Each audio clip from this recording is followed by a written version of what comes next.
मित्रांनो, आम्हाला सर्वांनाच माहिती आहे की 5 वर्षापूर्वी जगावर कोरोनाचं संकट आलं होतं. अशा वेळी अनेक विद्यार्थ्यांनी ऑनलाईन क्लासेसद्वारे आपला अभ्यास सुरू ठेवला. अशातच एका घरामध्ये एक घटना घडते की एका भावाला आणि एका बहिणीला अभ्यासासाठी एकच मोबाईल दिला जात होता. तो मोबाईल हा त्या मुलीच्या हातातून काढून त्या मुलाला दिला गेला आणि त्या मुलीला "तू एक स्त्री आहेस, घरातली कामं कर" असं सांगण्यात आलं. आजच्या या डिजिटल युगात अशा प्रकारच्या घटना जेव्हा घडतात, एके ठिकाणी आपण असं म्हणतो की आजची स्त्री ही पुरुषाच्या खांद्याला खांदा लावून पुढे जात आहे. मग अजूनही काही घरांमध्ये स्त्री शिक्षणाला मागे ठेवलं जातं का? याच मुद्द्यावर विचाराचे मंथन घालण्यासाठी मी अथर्व विवेक पाध्ये तुम्हा सर्वांसमोर आज विषय मांडतोय. आजच्या डिजिटल युगात सावित्रीमाईंच्या विचारांची गरज. मित्रांनो, महिन्याभरापूर्वीच रायगड जिल्ह्यातील कर्जत तालुक्यामध्ये एका 27 वर्षीय तरुणीची एका अज्ञात आरोपीने बदनामी केली अशी घटना समोर आली. त्या मुलीचे इंस्टाग्रामचे अकाउंट पब्लिक होते. त्यावरून तिचे फोटो घेण्यात आले. त्या अज्ञात आरोपीने तिचे एक फेक अकाउंट तयार केले. त्यावर AI तंत्रज्ञानाचा वापर करून तिचे एका महिलेशी लग्न झाले आहे अशा प्रकारची बदनामीकारक पोस्ट केली. जेव्हा त्या तरुणीला या सर्वांबद्दल समजलं तेव्हा तिने तत्काळ पोलीस ठाण्यात जाऊन तक्रार नोंदवली. पण अजूनही त्या अज्ञात आरोपीचा तपास काही लागला नाही.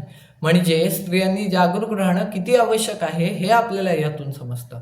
आज भारतातल्याच स्त्रियांना अशा प्रकारच्या घटनांना सामोरे जावे लागते तेव्हा मला संत कवयित्री बहिणाबाईंच्या ओळी आठवतात की "अरे माणसा माणसा कधी होशील माणूस".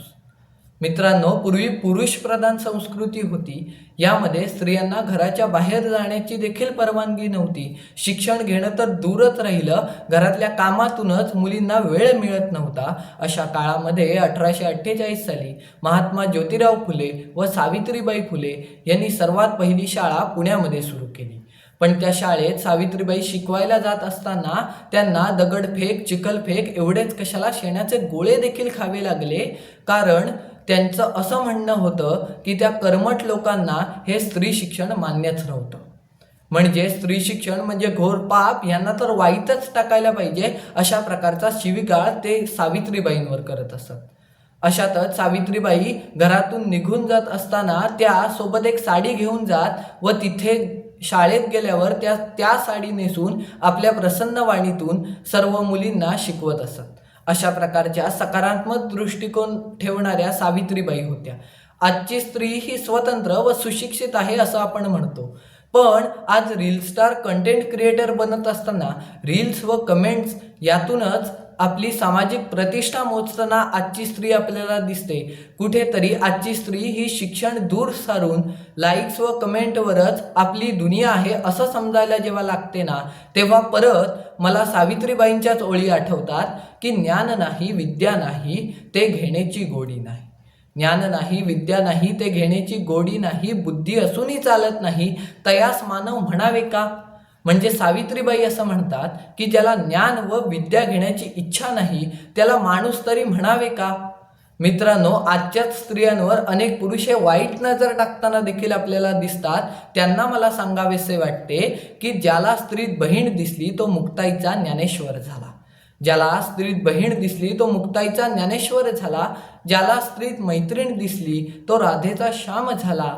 ज्याला स्त्रीत आई दिसली तो जिजाऊचा शिवबा झाला. आणि ज्याला स्त्रीत शिक्षिका दिसली तो सावित्रीचा ज्योतिबा झाला. त्याचबरोबर ह्याच स्त्रियांनी मोबाईलचा व्यवस्थितपणे वापर करून भारताचं नेतृत्व हे यशस्वीपणे सांभाळलेलं देखील आपल्याला दिसून येतं. अरुणिमा सिंहासारखी मुलगी पायावरनं 40 ट्रेन जाऊन सुद्धा एव्हरेस्ट शिखर सर करते. एवढेच कशाला, ऑपरेशन सिंदूर सारख्या संवेदनशील विषयात सुद्धा आजची स्त्री ही भारताचं नेतृत्व करून भारताच्या झोळीमध्ये विजयश्री टाकताना आपल्याला दिसून येते. तेव्हा भारताच्या स्त्रिया या कशा प्रकारे सकारात्मक विचार करून पुढे जाताना दिसत आहेत हे आपल्याला लक्षात येते. जर आपण सावित्रीबाईंचा विचार आपल्या मनात रुजवला तर मला असं वाटतं की भारताला 40 वर्षापासून विकसनशील देश म्हटलं जातं, त्याला विकसित देश असं म्हणण्यात वेळ लागणार नाही. म्हणूनच जाता जाता एवढंच म्हणतो की पूर्वी दगड होते आता शब्दच जखमी करतात. म्हणूनच डिजिटल युगातही आपल्याला सावित्रीमाईच आठवतात. सावित्रीबाईंचे विचार मनात रुजवू करून अन्यायावर मात विकसित देश उभारू एवढाच माफक आशावाद. मनःपूर्वक धन्यवाद. मनःपूर्वक धन्यवाद.